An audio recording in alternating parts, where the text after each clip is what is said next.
Brooks.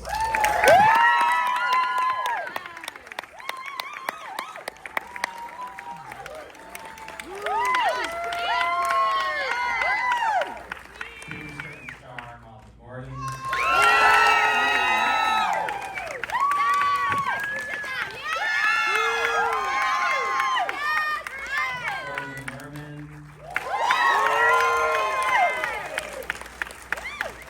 And Geraldine Viswanathan.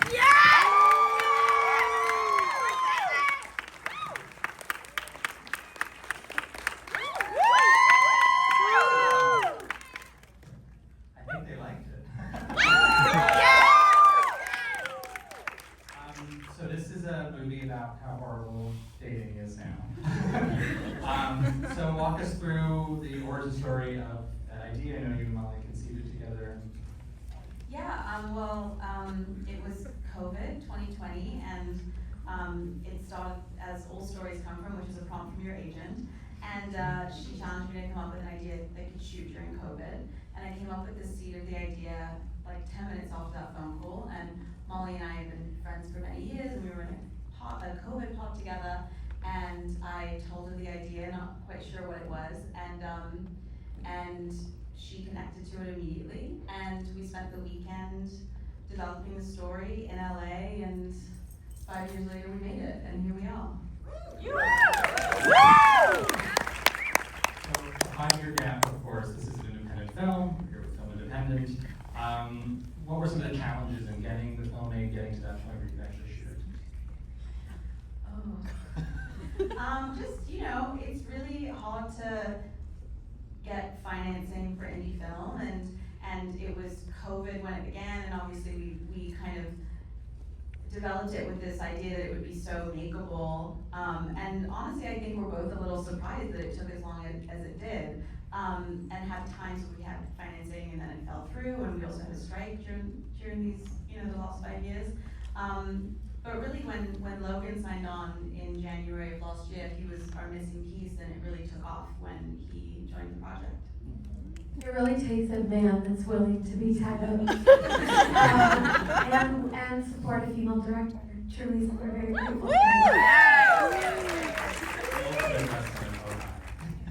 So Molly, walk us through those initial conversations, what excited you about the project, what ideas you brought to the table.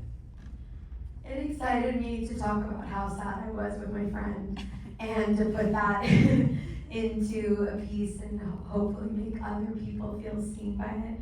But I think, Sophie as a friend really helps me find the hope, and she always is pushing me, to think that I should never, force someone to like me.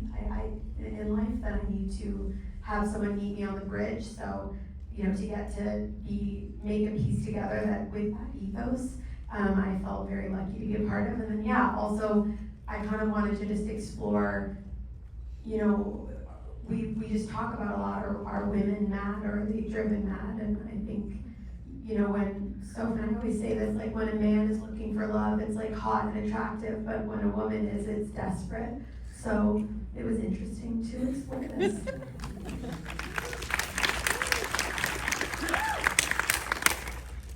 So Logan, for most of this movie, you were tied up. But Isaac is a really interesting character. I'm curious how he struck you on the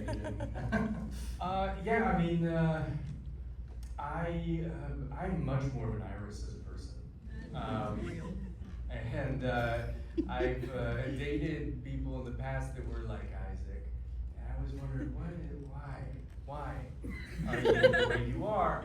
And then the script came around. I was like, this is brilliant, and this movie has something to say and add to the genre. And I really wanted to do it and try to understand why Isaac was running from something that seemingly was so great. And exploring that throughout this process was a really great experience for me. It's kind of cathartic.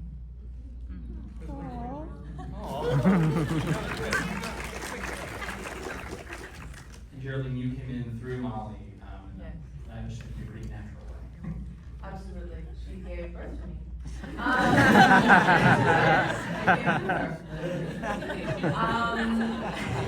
To work with my mother was kind of really Nepo.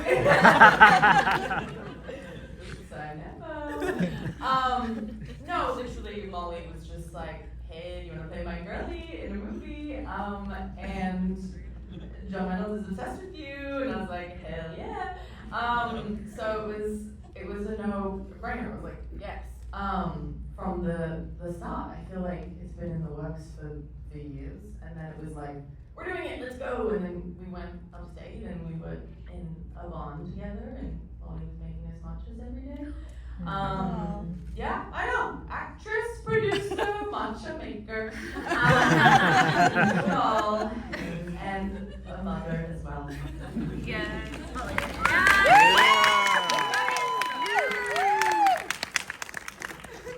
What was it like for all of you guys cooped up, living? Everyone, I understand, be very close to each other. How did you get along? We really lucked out with this group. It was, we had no money, and we shot so quickly, and thank God we had such kind and wonderful actors. And I mean, Sophie and I looked at each other on the first day. We were like, I can't believe we're actually here. We've gotten real actors, and Logan Lerman is tied to a bed. Like, this is fucking insane. It's really crazy. But yeah, and I think this job is really isolating, and so a lot of times everyone goes to their trailer and no one really talks to each other. But this was lovely because we were all forced to talk to each other. Yeah, we had a barn. Oh.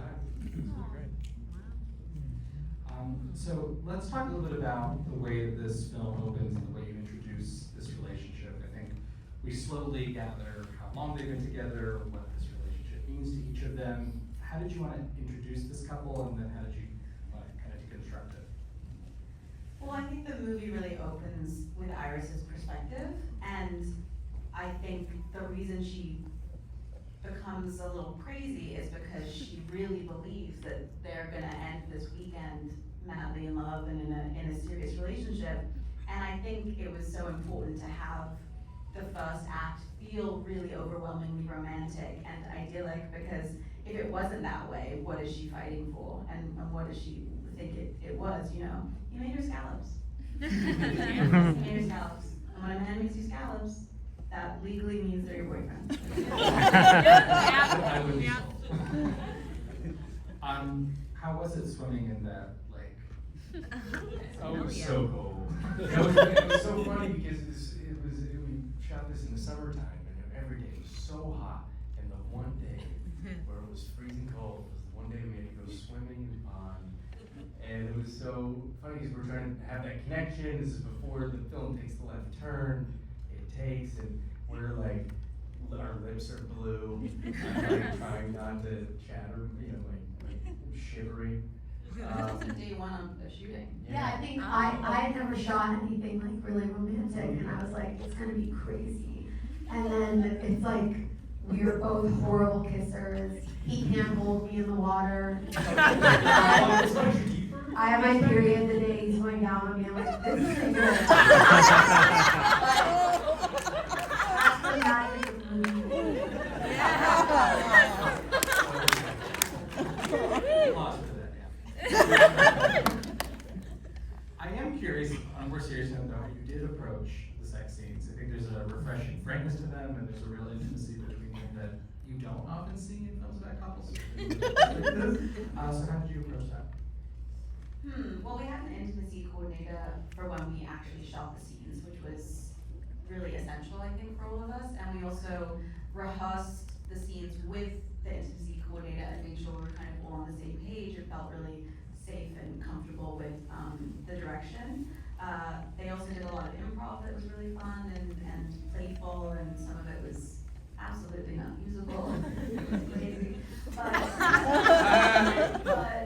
I think the intention was to have the sex scenes, that they're early in their relationship in the movie, and there's a play when you're at the beginning of something where you're down to try things maybe, and still kind of feel self-conscious with the light on and all of these things, and women pee off to sex so they don't get UTIs. There were certain things that we had talked about wanting to show a female perspective in that way. But yeah, I think the intimacy coordinator on set was really an essential part for you guys to feel comfortable, I think. Protected, I mean, she was, you know, so great. I love her. Her name is Shelby. She was also amazing. choreographed the dance Yeah. that Molly did. She's also a dancer. But the sex scenes were really actually fun to shoot. I don't know why. It's really fun. Because we felt so like safe and yeah, I think getting to show that yeah, like sex is awkward and you're trying to figure out how to put your bodies together.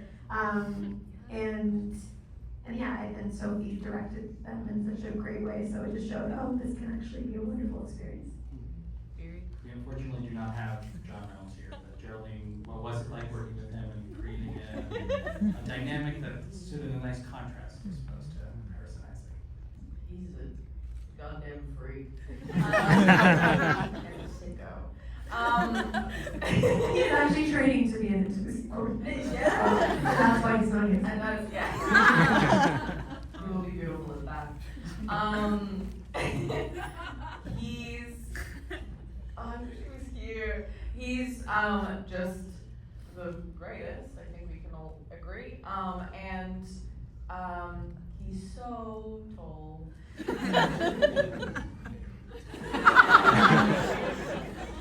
Indeed he is.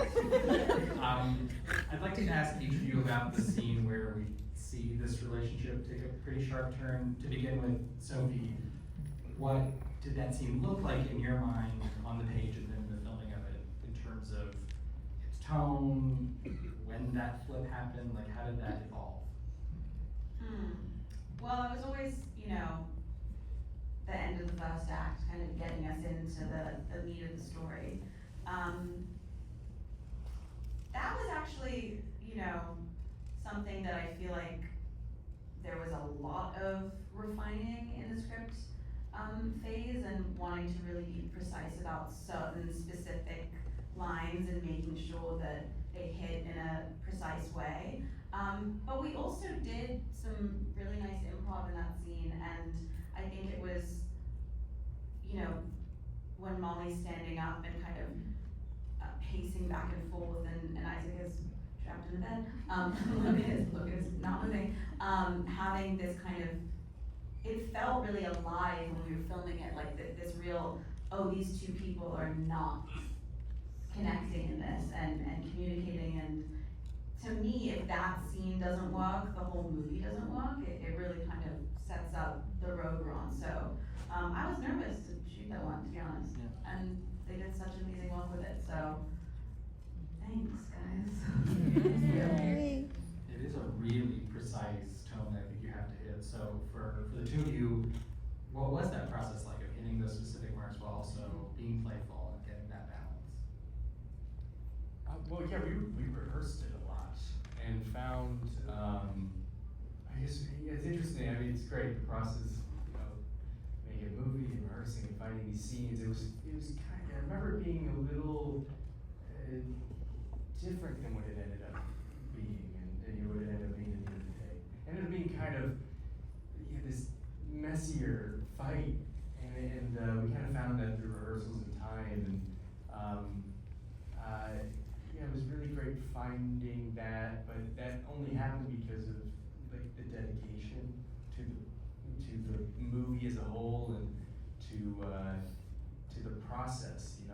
Molly's willingness as well to rehearse constantly and to dive deeper and try to find new things in it. I think that's how we ended up where we ended up. I think at first it would be interesting to film like our initial take of it, like before, I mean not filming wise, but the first time we ever read it like privately versus like what it ended up being too. And that journey getting there is fascinating. But I don't know. At the end of the day, you're just trying to find the truth in it, and it's really what it was. That's where we ended up. So Molly, I recently learned that you improvised the entire scene where Iris is sharing her life story to his Iris tells her life story, Molly improvises. So, how did you run with that? Oh, I don't know. Some of my friends are here tonight, and I just am a crazy person. So I just I just say really weird stuff, and Sophie's my friend, and we skates to do that. So I don't know. It was really fun, and there have been so many times in my life when, even in high school when someone broke up with me, and I was like, well, if they knew everything about me, they would want to be with me. They knew every single thing that ever happened to me. They just don't know this and don't know this. So it was just fun to think of all those things, and I put in little things that my friends had said too. But yeah, getting to improvise with these people was so much fun. Did you have a good feel for how much you wanted improv throughout the movie? Did it change as the shoot went on? I like improvising in general. I did a lot of improv on my first film, and it was always going to be a part of this movie. And obviously Molly and I developed this together, and she's so incredible at improvising. So writing the role for her, I knew it would be an asset to have that. I think that it was a balance of when you have such a short schedule, you have to always kind of find this balance between how crazy can we go and how much fun can we have, versus we do have to get these certain beats. So it was certainly, there were moments where I was like, I love what you're doing, but we do have to move on. We do have to go to the next scene. But yeah, but it was so fun watching them, and when John and Geraldine arrived, the pesto pasta scene where the four of them are in the room eating pesto pasta, and I was cracking up behind the monitor with some of the things that came out of their mouths. Geraldine, I'm also wondering how, given that the, say, witch spell sequence went, how much of that was improvised? How did that? Some of that we kind of just let the spirit take over. Yeah. It feels, and I think that translates. And we made a choice to get naked. No, that wasn't the script. But I think that felt very kind of within the realm of what Molly and I get up to. So we really were kind of in our element, and truly, I think when we kind of connect, and that was truly spirit took over us. But that was so much fun, and my personal dream to kind of just be a witch out loud on screen. Where do you really wish to work? Yeah. Different movie. Logan, coming from a more dramatic background, did you find improvising with these two, John? Oh, it was great. It was so much fun. No, I'm used to working on some heavy stuff where you can't really improvise and be silly, and it was a much more enjoyable experience making this movie than other projects I've worked on. And with these great comedic minds, it was hard just to not laugh at John Reynolds, his improv and you guys. It was great. It was fun for me. Even while tied up to bed the whole time? Yeah. Maybe especially so. That part of the job was great. I gotta go into work and hop into bed, right back into bed. Beats running and fight scenes. We are at time, so just to close, Sophie, did you always know the kind of note you wanted to end the movie on? How did the final act take shape over time?